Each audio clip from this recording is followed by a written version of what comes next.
Hello friends, कैसे हैं आप सब। दोस्तों, आज सावन माह की विनायक चतुर्थी है, यानी आज 8 अगस्त है और आज भगवान गणेश जी की विनायक चतुर्थी का व्रत है। पंचांग के अनुसार हर माह में प्रदोष व्रत की तरह 2 बार चतुर्थी का व्रत किया जाता है। एक शुक्ल पक्ष की चतुर्थी तिथि का और दूसरा कृष्ण पक्ष की चतुर्थी तिथि पर।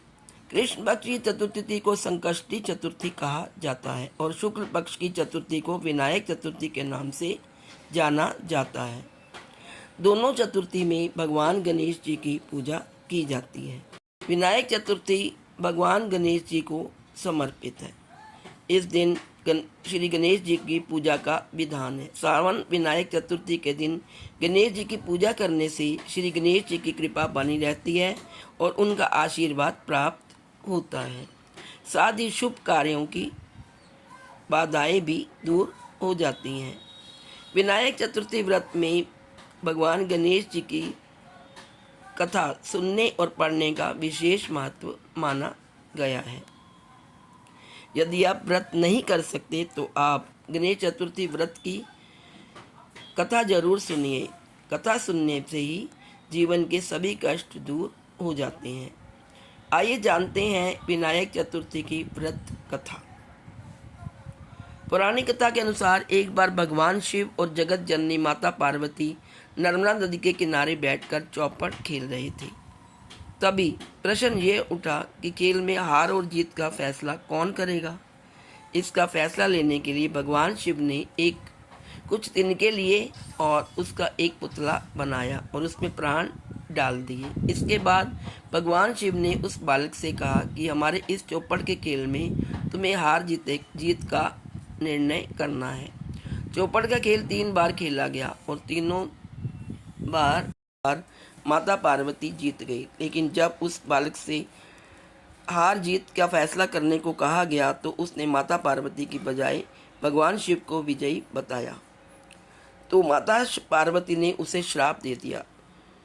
उस बालक का यह गलत निर्णय सुनकर माता पार्वती बहुत क्रोधित हुई और क्रोध में आकर उन्होंने उस बालक को विकलांग यानी अपाहिज होने का श्राप दे दिया। बाद में उस बालक ने अपनी गलती के लिए माता पार्वती से माफ़ी मांगी और कहा, यह मुझसे भूलवश हो गया है, माता कृपया आप इस श्राप को वापस ले लीजिए। इस पर माता पार्वती ने कहा कि श्राप को वापस नहीं लिया जा सकता, लेकिन इसका एक समाधान है। माता पार्वती ने कहा कि यहाँ श्री गणेश जी की पूजा के लिए कुछ नाग कन्या आएंगी। उनके कहे अनुसार तुम्हें व्रत करना होगा जिससे तुम इस श्राप से मुक्त हो जाओगे। बालक ने लगातार 21 दिन तक किया व्रत।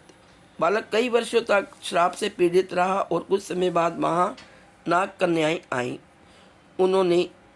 उस बालक ने उनसे श्राप से मुक्ति के लिए व्रत की विधि पूछी तो उन्होंने गणेश जी के व्रत की विधि उस बालक को बताई। फिर उस बालक ने पूरी श्रद्धा से 21 दिन तक भगवान श्री गणेश का व्रत और पूजन किया।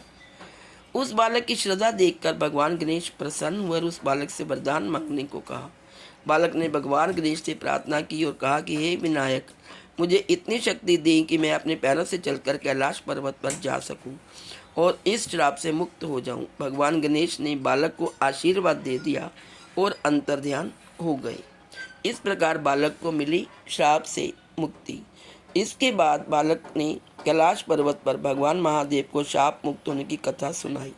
चौपड़ वाले दिन से माता पार्वती भगवान शिव से रुष्ट हो गई थी। बालक के बताए अनुसार भगवान शिव ने भी 21 दिनों का भगवान गणेश का व्रत किया।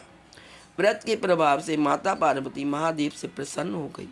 मान्यता है कि भगवान गणेश की जो मन से पूजा अर्चना आराधना करता है उसके सभी दुख दूर हो जाते हैं। साथ ही कथा सुनने व पढ़ने मात्र से जीवन में आने वाली सभी विघ्न दूर। व्रत के प्रभाव से माता पार्वती महादेव से प्रसन्न हो गई। मान्यता है कि भगवान गणेश जी की जो सच्चे मन से पूजा करता है उसके सभी दुख दूर हो जाते हैं। साथ ही कथा सुनने व पढ़ने मात्र से जीवन में आने वाली सभी विघ्न दूर हो जाते हैं। इसके अतिरिक्त व्रत करने वाले लोगों को भगवान गणेश जी की पूजा करनी चाहिए, उन्हें दूर्वा चढ़ाना चाहिए, उन्हें मोदक चढ़ाने चाहिए, क्योंकि ये दोनों चीज़ें भगवान गणेश को बहुत ही पसंद हैं, उनकी प्रिय वस्तुएं हैं। और गणेश जी के मंत्रों का उच्चारण करना चाहिए और बाद में गणेश जी की आरती करनी चाहिए, जय गणेश देवा, और लोगों में प्रसाद वितरण करना चाहिए। रात को चंद्रमा को अर्घ्य चढ़ाना चाहिए। दोस्तों, ये थी संपूर्ण जानकारी सावन के विनायक चतुर्थी व्रत की। तो आप सब मेरे साथ मिलकर बोलिए ओम गण गणपतये नमः। Please like share and subscribe. Thank you so much.